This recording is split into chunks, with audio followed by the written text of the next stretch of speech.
நாம் எடுத்துக்கொள்வோம். ஏசாயா தீர்க்கதரிசன புஸ்தகம் 58ஆம் அதிகாரம் 11வது வசனம். ஏசாயா 58:11. கர்த்தர் நித்தமும் உன்னை நடத்தி மகா வறட்சியான காலங்களில் உன் ஆத்துமாவை திருப்தியாக்கி உன் எலும்புகளை நினமுள்ளதாக்குவார்.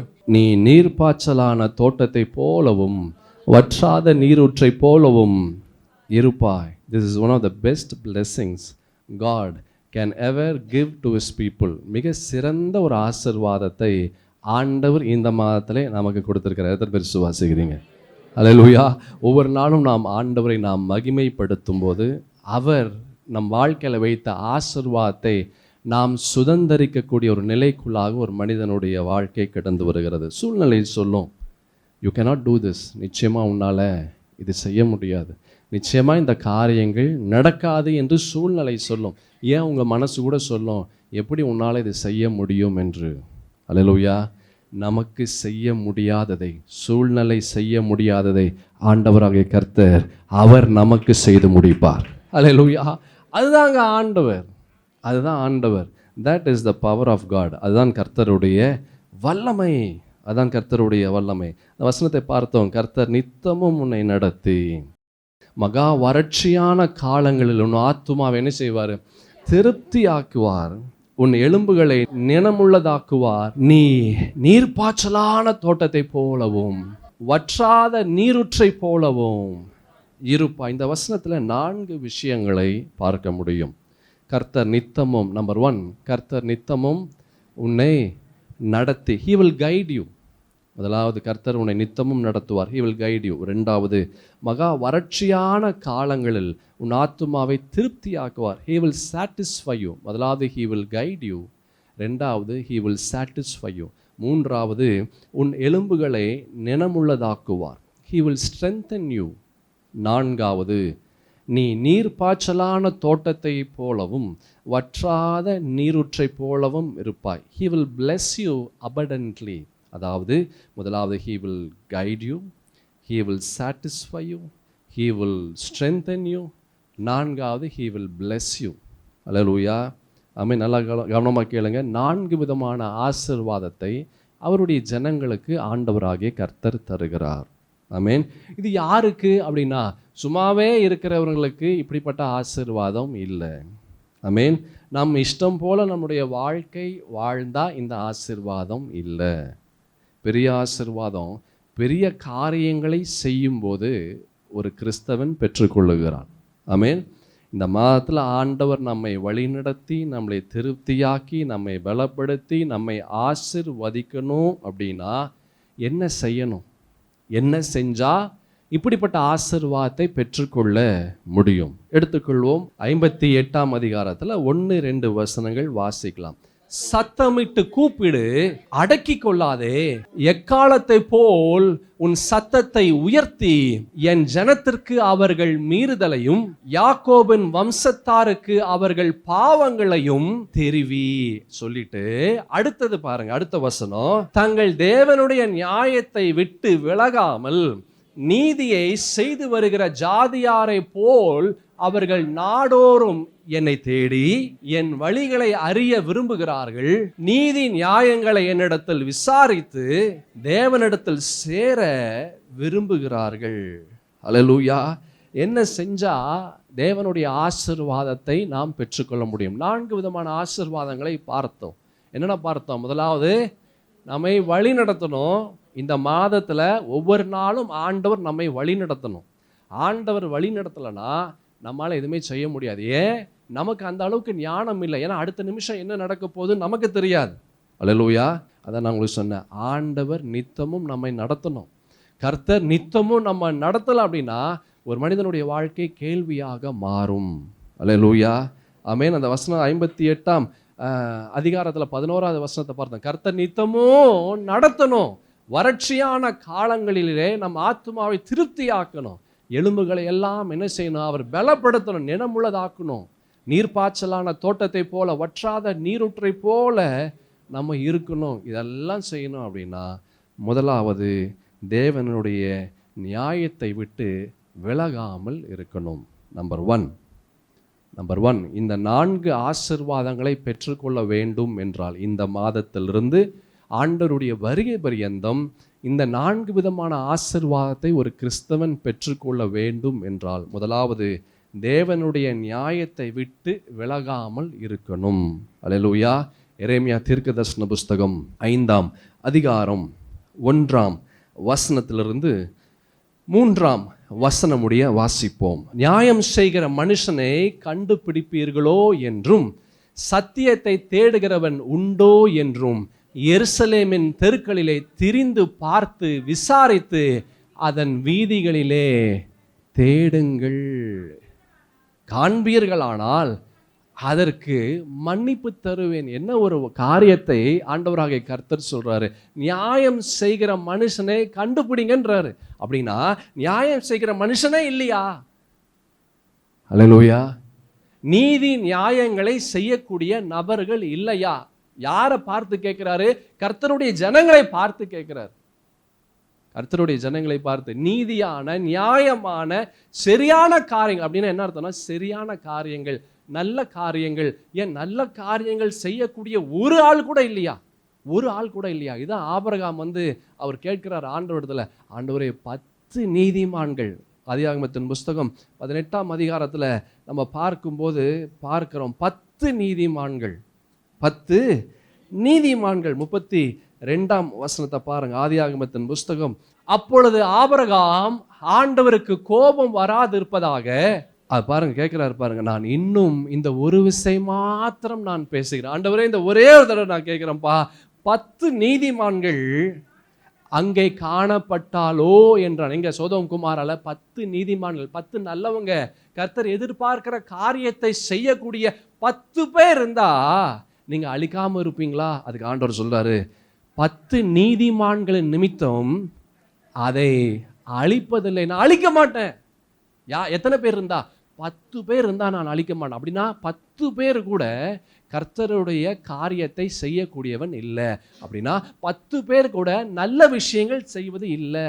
என் பிரியமான தேவஜனமே, இந்த நிலை நம்முடைய வாழ்க்கையில காணப்படுகிறதா என்று யோசித்து பாருங்க. கர்த்தர் எதிர்பார்க்கிற ஒரு விஷயத்தை நாம் செய்கிறோமா? கர்த்தர் எதிர்பார்க்கிற ஒரு வாழ்க்கை நாம் வாழுகிறோமா? கர்த்தர் நம்ம மீது ஆசை விருப்பப்படுகிற அளவிற்கு நம்முடைய நிலை இருக்கிறதா? அல்லேலூயா. அந்த எரேமியால பார்த்தோம், தீர்க்கதரிசன புஸ்தகத்துல, நியாயம் செய்கிற மனுஷனை கண்டுபிடிப்பீர்களோ, நியாயம் செய்கிற மனுஷனை கண்டுபிடிப்பீர்களோ என்றும், சத்தியத்தை தேடுகிறவன் உண்டோ. சத்தியத்தை தேடுகிற ஆட்கள் இல்லையா? யாரை பார்த்து கேட்கிறாரு? கர்த்தருடைய ஜனங்களை பார்த்து கேட்கிறாரு. சத்தியத்தை தேடுகிறவன் உண்டோ. அப்படின்னா என்ன அர்த்தம்? யாருமே சத்தியத்தை தேடல. யாருமே சத்தியத்தை தேடல. எல்லாரும் வேற ஏதோ ஒரு காரியத்தை அவர்கள் தேடிக்கொண்டு போகிறார்கள். எருசலேமின் தெருக்களிலே திரிந்து பாரு, விசாரித்து பாரு, யாராவது நல்லவன் இருக்கிறானான்னு விசாரித்து பாரு. அல்லேலூயா. என்ன ஒரு நிலை பாருங்க என் பிரியமான தேவ ஜனமே. இதே நிலை தான் இப்பொழுதும் நடைபெற்று கொண்டு இருக்கிறது. அல்லேலூயா. ஆண்டவர் தேடுறாரு. God is searching. God is searching. அவருடைய கண்கள் திரிந்து கொண்டு இருக்கிற 2 நாளாகமத்தின் புஸ்தகத்துல 16ஆம் அதிகாரத்துல 9வது வசனம், தம்மை பற்றி உத்தம இருதயத்தோடு இருக்கிறவர்களுக்கு தம்முடைய வல்லமையை விளங்க பண்ணும்படி கர்த்தருடைய கண்கள் என்ன செய்து பூமி எங்கும் உலாவி கொண்டு இருக்கிறது. கர்த்தருடைய கண்கள் தேடிக்கொண்டு இருக்கிறது. யாராவது நல்லவன் இருக்கிறானா? ஏதாவது உண்மை பேசுகிறவன் யாராவது இருக்கிறானா? சத்தியத்தை தேடுகிறவர்கள் யாராவது இருக்கிறார்களா? கர்த்தருடைய கண்கள் என்ன செய்யுது? பூமி எங்கும், எப்படி? பூமி எங்கும் அது உலாவி கொண்டிருக்கிறது. இந்த விஷயத்தில் மதி இல்லாதவராயிருந்தீர், ஆகையால் இது முதற்கொண்டு உமக்கு யுத்தங்கள் நேரிடும் என்றார். கர்த்தருடைய கண்கள் தேடிக்கொண்டிருக்கிறது. உத்தம இருதயம் உடையவர்களை கர்த்தருடைய கண்கள் தேடிக்கொண்டிருக்கிறது. நம்ம பார்த்தோம், கர்த்தர் இந்த மாதம் நம்மை அவர் if he has to lead us, நம்மை வழி நடத்தணும்னா, if you want to satisfy us, நம்மை திருப்தி ஆக்கணும்னா, if you want to strengthen us, நம்மை அவர் பலப்படுத்தணும்னா, நம்மை ஆசீர்வதிக்கணும்னா, முதலாவது தேவனுடைய நியாயத்தை விட்டு, நீதியை விட்டு விலகாமல் இருக்கணும். God is searching. கர்த்தருடைய கண்கள் தேடிக்கொண்டே இருக்கிறது. என்ன தேடிக்கொண்டே இருக்கிறது? சத்தியத்தை நடப்பிக்கிறவர்கள், சத்தியத்தை பேசுகிறவர்கள், உண்மையுள்ள நபர்களை ஆண்டவருடைய கண்கள் அது தேடிக்கொண்டே இருக்கிறது. அல்லேலூயா. அதுக்கு அடுத்த வசனத்தை பாருங்க. எரேமியா தீர்க்கதரிசன புஸ்தகத்துல 5ஆம் அதிகாரம் 2ஆம் வசனம். அவர்கள் கர்த்தருடைய ஜீவனை கொண்டு சொல்லுகிறோம் என்றாலும் பொய் ஆணையிடுகிறார்களே. கர்த்தருடைய ஜீவனை கொண்டு சொல்லுகிறோம், ப்ராமிஸாங்க.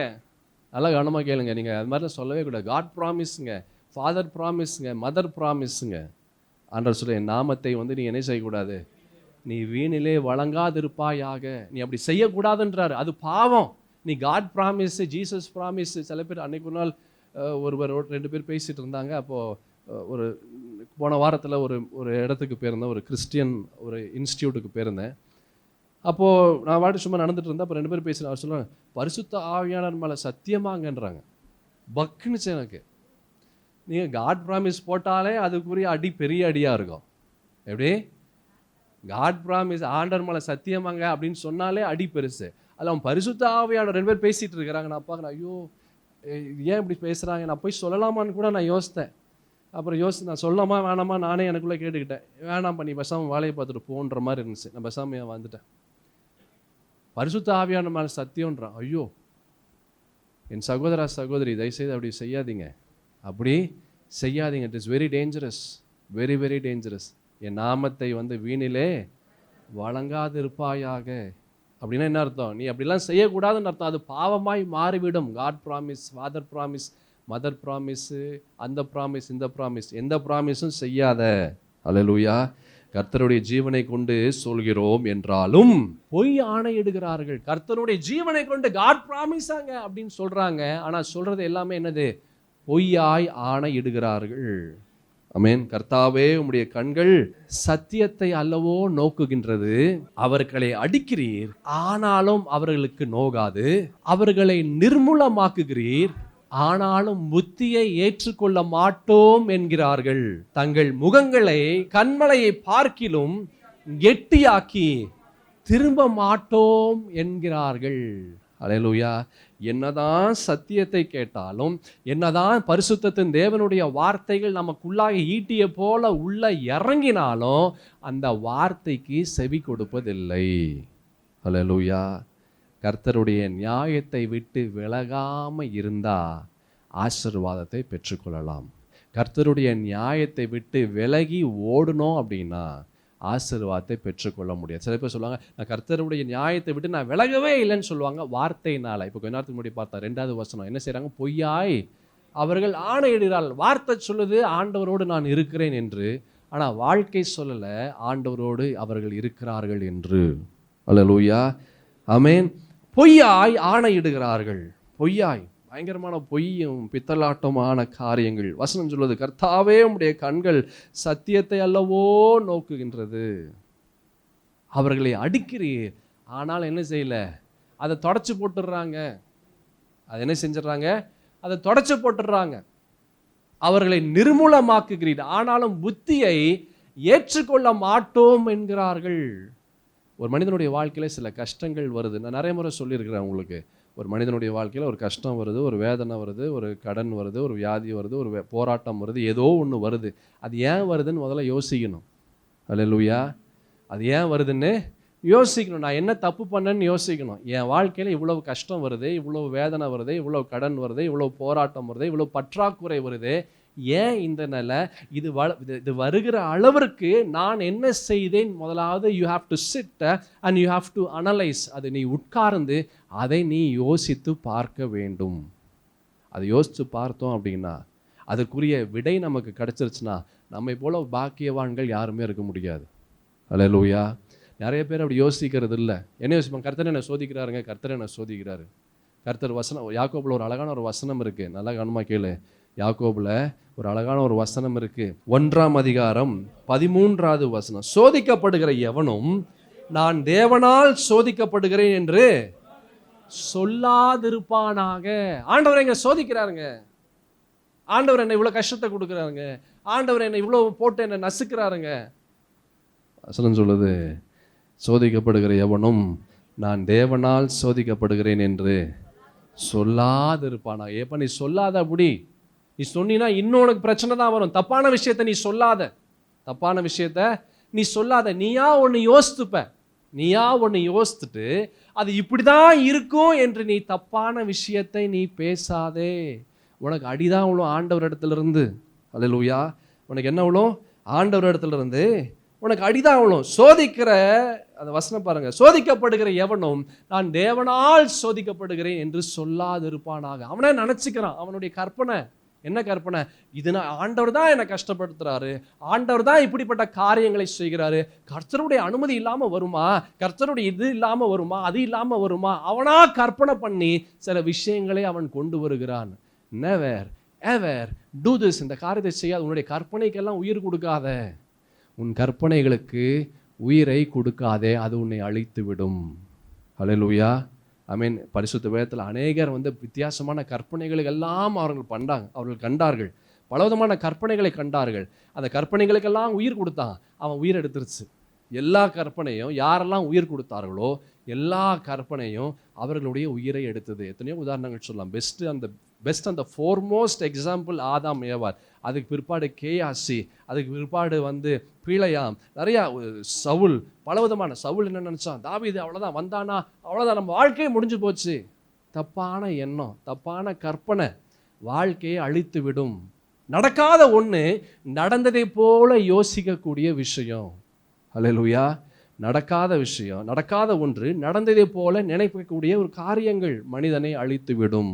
வசனம் சொல்வது, சோதிக்கப்படுகிற எவனும் நான் தேவனால் சோதிக்கப்படுகிறேன் என்று சொல்லாதிருப்பானாக. நீ கற்பனை பண்ணிக்காத. தேவன் பொல்லாங்கினால் சோதிக்கப்படுகிறவர் அல்ல, ஒருவனையும் அவர் சோதிக்கிறவரும் அல்ல. அப்போ ஏன் தான் இந்த கஷ்டம் வருது, ஏன் தான் இந்த பாடுகள் வருது, ஏன் தான் இந்த போராட்டங்கள் வருது? அடுத்த வசனத்தை வாசிங்க. அவனவன் தன் சுய இச்சையினாலே இழுக்கப்பட்டான். நம்ம புத்தி இல்லாம செஞ்சிடறோம். நம்ம புத்தி இல்லாம, நான் முன்னாடி சொன்னேன், நம்மளா ஒண்ணுமே இல்லாததுக்கு நம்ம ஒரு கற்பனையை நினைச்சு கொண்டு அந்த கற்பனைக்கு உயிரை கொடுத்து அது அப்படி அது இப்படி. நான் முன்னாடி கூட உங்களுக்கு ஒரு காரியத்தை நான் சொன்னேன். நான் சின்ன பிள்ளையா இருக்கும்போது தூர்தர்ஷன் சொல்லி ஒரு சேனல் இருந்தது டிவியில். அது இப்போ இருக்கான்னு எனக்கு தெரியல. இருக்கா? ஓ பரவாயில்லையே. தூர்தர்ஷன். அப்போது அதில் ஒரு ஒரு ஒரு விஷயத்தை பார்த்து, ரொம்ப சாதாரண விஷயம், ஆனால் பெரிய ஆழமான கருத்து அந்த சின்ன விஷயம் சொல்லி கொடுத்துச்சு. அப்போ புரியல, ஆனால் இப்போ புரியுது. என்னென்னா அந்த அந்த ஒரு கார்ட்டூன், அந்த கார்ட்டூனில் எப்படி இருக்குன்னா, ஒரு சின்ன ஒரு குட்டியான ஒரு வீட்டில் ஒரு குழந்தை ஒரு பெலூனை வச்சு விளாண்டுட்டு இருக்கும். ஒரு குழந்தை ஒரு பெலூனை வச்சு விளாண்டுட்டு இருக்கும். அது ஊதி மறுபடியும் அந்த காற்றை வெளியே எடுத்துரும், மறுபடியும் ஊதி அந்த காற்றை வெளியே எடுத்துரும், மறுபடியும் ஊதும் போது அது பெருசாக ஊதின்னு வெடிச்சிடும், பெலூன் வெடிச்சிடும். இப்போ அந்த வீட்டுக்கு வெளியே ரோட்டில் நடந்து போயிட்டு இருப்பான் ஒருத்தன். அந்த வெடிச்ச சத்தம் கேட்டு அவன் என்ன தெரியுமா நினச்சிப்பான், ஐயோயோ யாரோ ஒருத்தர் இந்த வீட்டில் என்னமோ ஒரு அசம்பாவிதம் நடந்துருச்சுன்னு அவன் சத்தத்தை கேட்டு ஓட ஆரம்பிப்பான். ஆப்போசிட்டில் 2 பேர் வருவாங்க. அவன் சொல்லுவான், அந்த வீட்டில் திருடங்க உள்ளே பூந்துட்டு அவன் கொன்னுட்டான் அப்படின்வான். அந்த கேட்ட 2 பேர் அவன் ஓடி போய் அவன் சொல்லுவான், அந்த வீட்டுக்குள்ளே 6 திருடர்கள் வந்துட்டாங்க, அந்த வீட்டுக்குள்ளே இருக்கிற 7 பேரை கொன்னுட்டான். எப்படி 6 பேர் உள்ளே 7. இப்படியே போய் போய் போய் போய் போய் அந்த வீட்டை அப்படி பண்ணிட்டாங்க, இப்படி பண்ணிட்டாங்க, அப்படி செஞ்சுட்டாங்க, இது செஞ்சுட்டாங்க.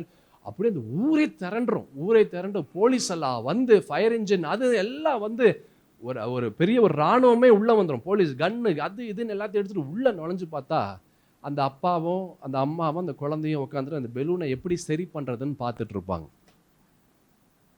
அந்த பெலூனை எப்படி சரி பண்ணுறதுன்னு பார்ப்பாங்க. நான் சொல்றது உங்களுக்கு புரியுதா?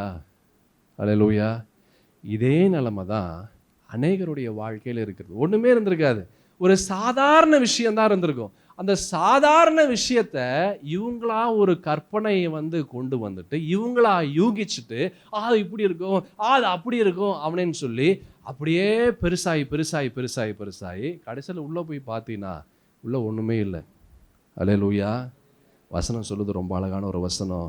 அவனவன் தன் சுய இச்சையினாலே இழுக்கப்பட்டு சிக்குண்டு சோதிக்கப்படுகிறான். அப்படின்னா என்ன அர்த்தம்னா, புத்தி இல்லாம முட்டாள்தனமாக காரியங்களை செய்து மாட்டிக்கிறான். புத்தி இல்லாம கற்பனை திறன்ல அவன் என்ன செய்கிறான்? அவன் மாட்டிக்கொள்ளுகிறான். பின்பு இச்சையானது கர்ப்பம் தரித்து பாவத்தை பிறப்பிக்கும், பாவம் பூரணமாகும் போது மரணத்தை பிறப்பிக்கும். ஹல்லேலூயா. என் பிரியமான தேவ ஜனமே, உங்களுக்கு வருகிற பிரச்சனைகள், பாடுகள், போராட்டங்கள், ஐயோ எனக்கு ஆண்டவர் என்னை கஷ்டப்படுத்திட்டார், ஆண்டவர் என்னை வேதனைப்பட்டார். ஆண்டவர் உன்னை சோதிக்கிறவர் அல்ல. ஹல்லேலூயா. உன்னை சோதிக்கப்படுகிற எவனும் நான் தேவனால் சோதிக்கப்படுகிறவன் என்று சொல்லாதிருப்பானாக. அவனுடைய பாவத்தினால தான் பிரச்சனை வருது, அவனுடைய முட்டாள்தனத்தினால தான் பிரச்சனை வருது, அவனுடைய கற்பனையினால தான் பிரச்சனை வருகிறது. அல்லேலூயா. எரேமியா தீர்க்கதரிசன புத்தகத்துல பார்த்தோம், கர்த்தாவே 3ஆம் வசனத்துல, கர்த்தாவே உம்முடைய கண்கள் சத்தியத்தை அல்லவோ நோக்குகின்றது, அவர்களை அடிக்கிறீர், ஆனாலும் என்ன ஆகல, அவங்களுக்கு வலிக்கல. அவர்களை நிர்மூலமாக்குகிறீர், ஆனாலும் என்ன செய்ய மாட்டேன்றாங்க, அவங்க புத்தியை நான் கேட்க மாட்டேன்றான். நான் என்ன சொல்றான்? நான் கேட்க மாட்டேன். ஆனா வார்த்தை சொல்லுது நான் கேட்பேன்றான். ஆனா செயல்முறைகள் என்ன செய்ய மாட்டேன்றான், அவன் கேட்க மாட்டேன்றான். என் பிரியமான தேவஜனமே, இங்க வசனம் ரொம்ப அழகாக சொல்லுகிறது. ஆனாலும் அவர்கள் புத்தியை என்ன செய்ய மாட்டேன்றாங்க, ஏற்றுக்கொள்ள மாட்டோம் என்கிறார்கள். தங்கள் முகங்களை கண்மலையை பார்க்கிலும் கெட்டியாக்கி திரும்ப மாட்டோம் என்கிறார்கள். அல்லேலூயா. அந்த முகம் எப்படி இருக்குது? கண்மலையை பார்க்கிலும் கெட்டியா இருக்குது. அப்ப இருக. அல்லேலூயா. இந்த மாதம் கர்த்தர் நம்மை வழி நடத்தணும்னா, இந்த மாதம் கர்த்தர் நம்மை திருப்தி ஆக்கணும் அப்படின்னா, இந்த மாதம் கர்த்தர் நம்மை பலப்படுத்தணும் அப்படின்னா, இந்த மாதம் அவருடைய ஆசீர்வாதத்தினாலே நம்மை நிறைக்கணும் அப்படின்னா, இந்த 4 காரியங்கள் நடக்கணும்னா இந்த முதல் விஷயம் கண்டிப்பா இருக்கணும். என்ன விஷயம்? தேவனுடைய நியாயத்தை, நீதியை விட்டு விலகாம இருக்கணும். என்ன ஆனாலும் சரி, என்ன நடந்தாலும் சரி, நான் விலக மாட்டேன். அப்படின்னா என்ன அர்த்தம் தெரியுமா? அவர் வார்த்தையெல்லாம் நான் கேட்பேன், அவருடைய வார்த்தையின்படி நான் செய்வேன். அல்லேலூயா. கேட்பது மாத்திரமல்ல, கேட்கக்கூடிய காரியத்தின்படி நான் செய்வேன். யாக்கோபுல ஒரு வசனம் இருக்கு, அழகான ஒரு வசனம். 1ஆம் அதிகாரம் 22வது வசனம் யாக்கோபின் புஸ்தகத்துல, அல்லாமலும் நீங்கள் உங்களை வஞ்சியாதபடிக்கு திருவசனத்தை கேட்கிறவர்களாய் மாத்திரம் அல்ல, அதன்படி செய்கிறவர்களாயும் இருங்கள். அதுதான் ஆசை, அதுதான் நியாயத்தை விட்டு விலகாம. வசனத்தை எத்தனை வேணாலும் கேட்கலாம், ஆனா நம்ம என்ன செய்யறோமோ அதான் செய்வோம். ஆனா கேட்கக்கூடிய வசனத்தின்படி நம்ம செயல்பட்டோம் அப்படின்னா, அப்போ அந்த வார்த்தைகள் நம்முடைய வாழ்க்கையில் அற்புதங்களை கொண்டு வரும். அந்த வார்த்தைகள் நம்முடைய வாழ்க்கையில் சூழ்நிலைகளை மாற்றும், நம்மை தாங்கும், நம்மை பலப்படுத்தும், நம்மை வழிநடத்தும், நம்மை திருப்தியாக்கும், நம்மை ஆசீர்வதிக்கும். ஆமென். அல்லேலூயா. இன்னும் ஒரு வசனத்தை பார்க்கலாம். பார்த்தோம், எரேமியா தீர்க்கதரிசன புஸ்தகம் 5ஆம் அதிகாரம் 3ஆம் வசனத்துல பார்த்தோம். முகங்கள் எப்படி இருக்குதா? அந்த முகம் கண்மலையை பார்க்கிலும் கெட்டியாகி திரும்ப மாட்டோம் என்கிறார்கள். தேவனுடைய நியாயம் வேண்டாம், தேவனுடைய நீதி வேண்டாம், என் நியாயம் வேண்டும், என்னுடைய நீதி வேணும். அப்படின்னா என்ன அர்த்தம்? ஆண்டவருடைய விருப்பம் எனக்கு வேண்டாம், என் விருப்பம் வேண்டும். ஆண்டவர் சொல்லுகிற வார்த்தை வேண்டாம், நான் சொல்லுகிற வார்த்தைகள், எனக்கு தெரிந்தவர்கள், எனக்கு பிடித்தமானவர்கள், எனக்கு சாதகமாக இருக்கக்கூடிய வார்த்தைகள், அதன்படி நான் இருக்கிறேன். அல்லேலூயா. அது என்றைக்குமே நமக்கு ஆசீர்வாதத்தை கொடுக்காது. ஆசீர்வாதத்தை கொடுப்பதை போல இருக்கும். நல்லா கவனமாக கேளுங்க.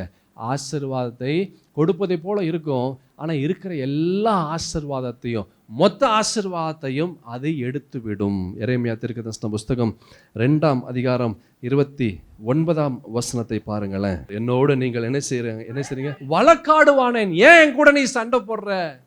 ஆண்டவர் கேட்கிறாரு, நீ ஏன் என் கூட சண்டை போடுற? ஏன் என்னோடு நீ வழக்காடுகிறாய்?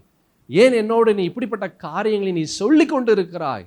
நீங்கள் அனைவரும் எனக்கு விரோதமாய் துரோகம் பண்ணினீர்கள் என்று கர்த்தர் சொல்லுகிறார். யோசித்து பாருங்க, ஆண்டவருக்கு என்னென்ன விஷயத்துல நம்ம துரோகம் பண்றோம், என்னென்ன விஷயத்துல துரோகம் பண்றோம். ஆண்டவரே, ஆமாப்பா, நான் இந்த விஷயத்துல துரோகம் பண்ண, உங்களுக்கு நேரம் கொடுக்கறது இல்லை, ஆனால் மற்றது எல்லாத்துக்கும் நான் நேரம் கொடுக்குறேன், ஆனால் நீங்கள் வந்தால் மாத்திரம் நேரம் கொடுக்க மாட்டேன். அப்போ என்ன சொல்கிறேன்? எனக்கு டயர்டாக இருக்குன்னு சொல்கிறேன், எனக்கு சோர்வாக இருக்குன்றேன், எனக்கு வியாதியாக இருக்குன்றேன்.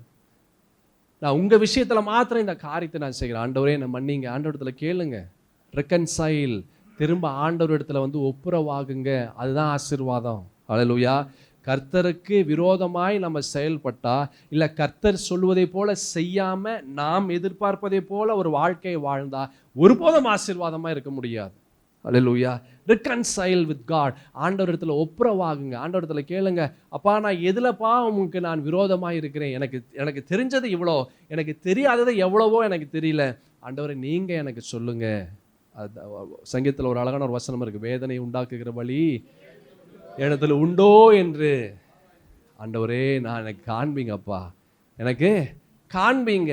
139 சங்கீதத்தில் 24 வசனம், வேதனை உண்டாக்கும் வழி என்னிடத்தில் உண்டோ என்று பார்த்து நித்திய வழியிலே ஆண்டவரே என்னை நடத்தும். நித்திய வழிக்கு போகணும்னா ஆசீர்வாதமான கர்த்தர் நம்மை வழி நடத்தணும், திருப்தியாக்கணும், பலப்படுத்தணும், நம்மை ஆசீர்வதிக்கணும்னா வேதனை உண்டாக்குகிற வழி என்ன என்று ஆண்டவரிடத்தில் கேட்டு அந்த வழியை வந்து நம்ம சரி பண்ணணும். அந்த வழியை நம்ம சரி பண்ணாமல், அந்த காரியத்தை சரி பண்ணாமல், ரெக்கன்சைல் ஆகாமல், ஒப்புரவு ஆகாமல் காரியங்கள் நமக்கு கைகூடாது.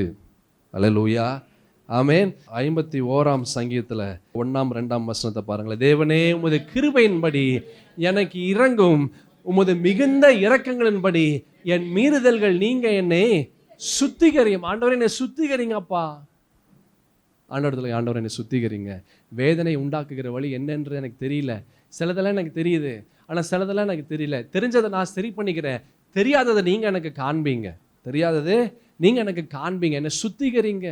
என்ன செய்யுங்க? என்ன சுத்திகரிங்க. என் அக்கிரமம் நீங்க என்னை முற்றிலும் கழுவி என் பாவமற என்னை சுத்திகரியும். என் அக்கிரமம் நீங்க என்னை முற்றிலும் கழுவி என்னை பாவமற என்ன செய்யுங்க? சுத்திகரிங்க. என் மீறுதல்களை நான் அறிந்திருக்கிறேன். அது சொல்றாரு பாருங்க, என் மீறுதல்கள் நான் அறிஞ்சிருக்கிறேன். நிறைய பேருக்கு அவங்க என்ன செய்யறாங்கன்னு தெரியாது. அல்லேலூயா. அப்படி தெரிஞ்சதுன்னா அவன் பாக்கியவான். ஏன் தெரியுமா? அவன் சரி செய்ய முடியும். அவன் என்ன பண்ணுறான்னு அவனுக்கு தெரியலனா அது ரொம்ப கஷ்டம். அல்லேலூயா. அது சொல்கிறது நமக்கு புரியுதா? நம்ம என்ன கர்த்தருக்கு விரோதமான காரியங்கள் செய்கிறோன்றது நமக்கு தெரிஞ்சதுன்னா அது சரி செய்ய முடியும். நம்ம என்ன செய்கிறோம் நமக்கே தெரியல, நம்ம அதெல்லாம் கரெக்டுன்னு நினச்சிட்டு இருக்கிறோம், நம்ம செய்கிற விஷயம்லாம் தப்பான காரியங்கள் எல்லாம் சரி என்று நினைத்து கொண்டு இருக்கிறோம். அது வெரி டேஞ்சரஸ். ஏன்னா அது நம்ம வந்து சரி செய்ய முடியாது. இங்கே வசனத்தில் ரொம்ப அழகான தாவீது ஒரு அழகான ஒரு காரியத்தை சொல்கிறாரு, என் அக்கிரமம் நீங்க என்னை முற்றிலும் கழுவி என் பாவம் மற என்னை என்ன செய்யுங்க? ஆண்டவரே என்னை சுத்திகரிங்க.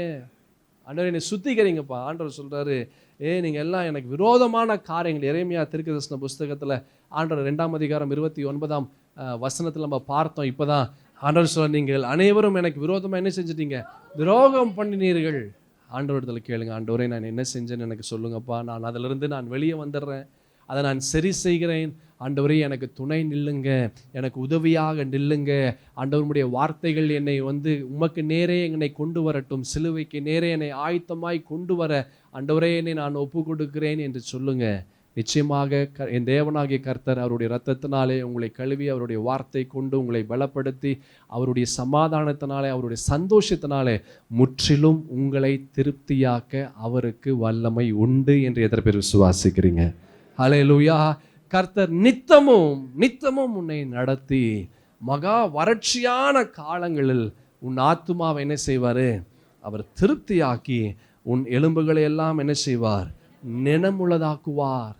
நீர்ப்பாய்ச்சலான தோட்டத்தை போல, வற்றாத நீரூற்றை போல இருப்பாய் என்று நான் விசுவாசிக்கிறேன். நீங்க விசுவாசிக்கிறீங்களா? ஹல்லேலூயா.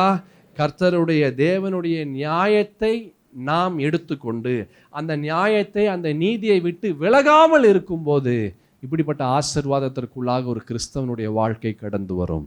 ஆமென். இதனுடைய தொடர்ச்சியை அடுத்த வாரம் நாம் பார்க்கலாம். நாம் யாவரும் எழுந்து நிற்கலாம். மகா உன்னதமான தேவனாகிய கர்த்தாவே, அப்பா, இந்த மாதத்தின் முதல் ஞாயிற்றுக்கிழமையில் இந்த முதல் ஆராதனையில் அந்த உம்முடைய ஜனங்களோடு நீர் இடைப்பட்டதற்காக நன்றி. உம்முடைய பரிசுத்தத்தின் தேவனுடைய வார்த்தைகள் அப்பா எங்களுக்குள்ளாக ஒரு ஈட்டியை போல இறங்கி ஊடுருவி அப்பா நாங்கள் என்ன செய்யணும், நாங்கள் என்ன பண்ணணும் என்ற அநேக காரியங்களை இந்த நாளிலே நீர் பேசினீரே, அதற்காக நன்றி அப்பா. உம்முடைய நியாயத்தை நீதியை விட்டு விலகாதபடி இந்த தேவனாகிய கர்த்தாவே, நாங்கள் நிலையாய் நிற்க உதவி செய்வீராக. குற்றங்கள், குறைகள், பாவங்கள், தாபங்கள், மீறுதல்களை தயவாய் பட்சமாய் இந்த ஒரு விசை மன்னிப்பீராக. வேதனை உண்டாக்குகிற வழி என்னிடத்தில் உண்டோ என்று அப்பா அவைகளிலிருந்து நான் விட்டு ஓடும்படியாக பாவம் வர என்னை கழுவி சுத்திகரிக்க ஆண்டவரே நீர் கிருபையாய் இறங்கி வாருங்க. இந்த மாதம் நீங்கள் எங்களை வழி நடத்துங்க. இந்த மாதம் நீர் எங்களை திருப்தியாக்குங்க. இந்த மாதம் ஆண்டவரே நீர் எங்களை பலப்படுத்துங்க. இந்த மாதம் நீர் எங்களை ஆசீர்வதிப்பீராக. என் தேவனாகிய கர்த்தாவே, உம்முடைய வார்த்தையும் வாக்கு தத்தமும் எங்களுக்குள்ளாக தங்கட்டும். இப்படிப்பட்ட ஆசீர்வாதத்தை நாங்கள் சுதந்திரிக்க நாங்கள் என்ன செய்ய வேண்டுமோ அந்த காரியத்தை நாங்கள் செய்கிறோம். வந்த முடிச்சனங்கள் ஆசீர்வாதத்தோடு தேவனுடைய வார்த்தையின் வல்லமையோடு வெளிப்பாட்டோடு கடந்து போவது வீச்சுங்க. அப்போ அந்த திருவிரத்திலே நாங்கள் பங்கு பெறுகிறோம். தகுதி உள்ளவர்களாய் நீர் எங்களை மாற்றுவீராக. உங்களுடைய பரிசுத்த இரத்தமும் உங்களுடைய சரீரமும் எங்களுடைய சரீரத்திற்குள்ளாக இரத்தத்திற்குள்ளாய் கடந்து வரட்டும். மீதியான நேரத்தை உடைய கருத்திலே நாங்கள் கொடுக்கிறோம். நீரே அப்பா, இந்த மாதத்தின் ஒவ்வொரு நாளும் நீர் எங்களை தாங்கி வழிநடத்தி திருப்தியாக்கி பலப்படுத்தி ஆசீர்வதிப்பீராக.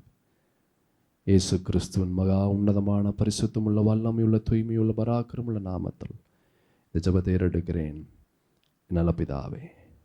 ஆமேன், ஆமேன். என் ஆத்துமாவே கர்த்தரை ஸ்தோத்திரி, என் முழு உள்ளமையார் பரிசுத்த நாமத்தை ஸ்தோத்திரி. என் ஆத்துமாவே கர்த்தரை ஸ்தோத்திரி, அவர் செய்த சகல உபகாரங்களையும் மறவாதே. ஆமீன். ஆண்டவராக இயேசு கிறிஸ்துவின் கிருபையும் பிதாவாகிய தேவனுடைய அன்பும் பரிசுத்த ஆவியின் ஐக்கியமும் சமாதானமும் சந்தோஷமும் வழிநடத்துதலும் நம் அனைவரோடும் இன்றும் என்றும் சதா காலமும் இயேசுவினுடைய வருகை பரியந்தமிருந்து தாங்கி பலப்படுத்தி வழி நடத்துவதாக. ஆமேன்.